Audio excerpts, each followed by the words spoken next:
Michel n'avait pas tardé à me répondre. La sœur de Françoise lui avait bien remis ma lettre comme convenu. Nous pouvions maintenant nous revoir, malgré l'interdiction de la directrice de ma campagne. J'allais l'attendre sur la petite place, située à 100 mètres de la statue Sadi Carnot. L'endroit était idéal, discret et peu fréquenté. J'arrivais toujours avec un peu d'avance sur l'heure convenue.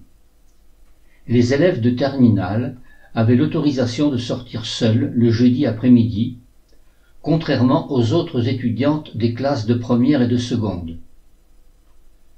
Michel arrivait de son pas lent et insouciant, comme je l'avais vu arriver durant l'été dans la plaine de Jarnac, le long du fleuve Charente.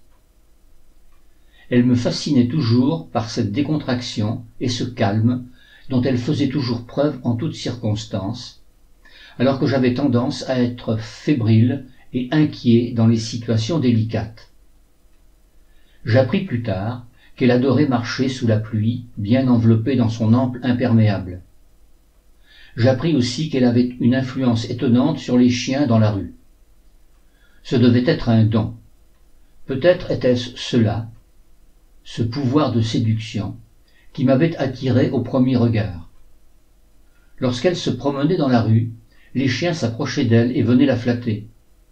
Elle pouvait les caresser. Le chien marquait sa soumission en remuant vivement la queue. C'était un spectacle improbable de voir cette frêle jeune fille dominer ainsi l'animal. Dès son arrivée, elle montait à l'avant près de moi dans la Dauphine, et nous sortions de l'agglomération. Il n'était pas question d'aller flâner en ville et risquer d'être reconnu.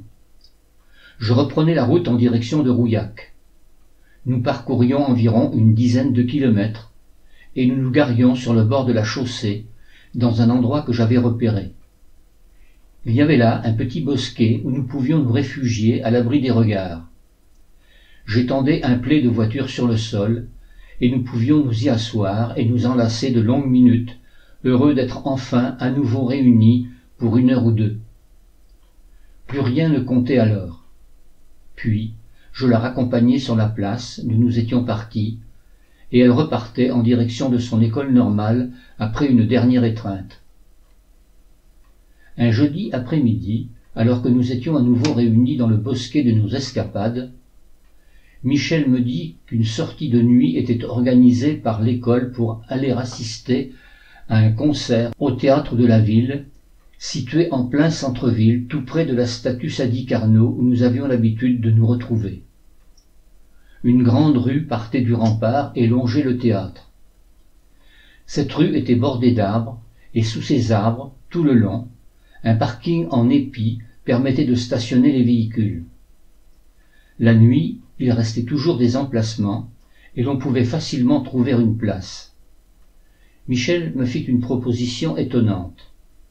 Elle me suggéra de venir dès 20h30 au plus tard, me garer le long de cette allée, entre le début de la rue et l'entrée du théâtre. Je devais l'attendre. Les filles, accompagnées de 2 surveillantes, passeraient obligatoirement de l'autre côté de la chaussée, en marchant alignées 2 par 2. Elles se mettraient en fin de cortège. Elle se proposait de sortir discrètement de la file, à la hauteur de la voiture, lorsqu'elle l'apercevrait, et viendrait me rejoindre. Nous aurions ainsi tout le temps du spectacle pour nous retrouver. Nous étions en hiver, et la nuit serait suffisamment sombre, malgré les éclairages de la ville, pour rendre cette opération réalisable. Je lui fis part de mes craintes. Il me semblait que c'était une entreprise bien risquée, et je craignais que cela puisse compromettre nos futures rencontres.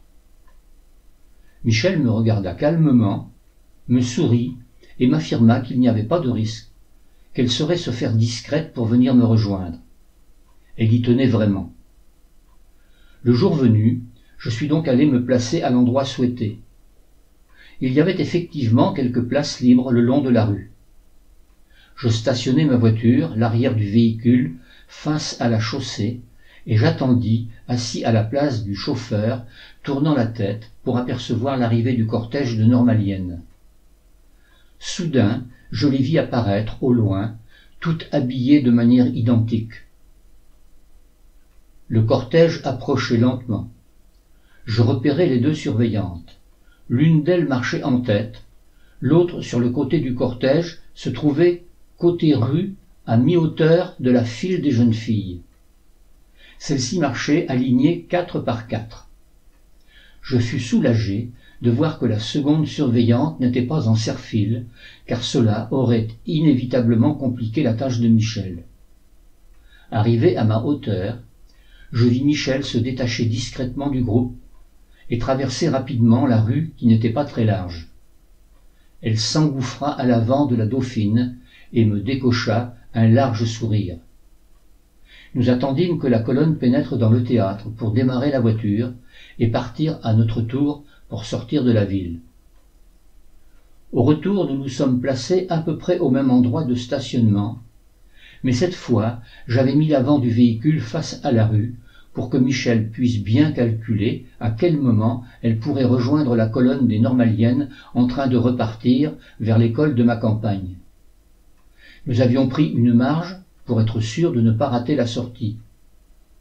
Nous avons échangé une dernière étreinte et au moment où les Normaliennes sont repassées devant nous, Michel, calmement, est sortie de la voiture. Elle traversa la rue et se glissa à nouveau à l'arrière du cortège. La colonne a continué sa route, imperturbable, et j'ai vu les filles disparaître au coin de la rue, là où je les avais vues apparaître quelques heures plus tôt. Je me suis souvent demandé, et je me demande encore, comment Michel avait pu aussi facilement déjouer la surveillance ce soir-là. Comment pouvait-elle être aussi sûre d'elle? Obligatoirement, elle avait dû mettre quelques filles dans la confidence.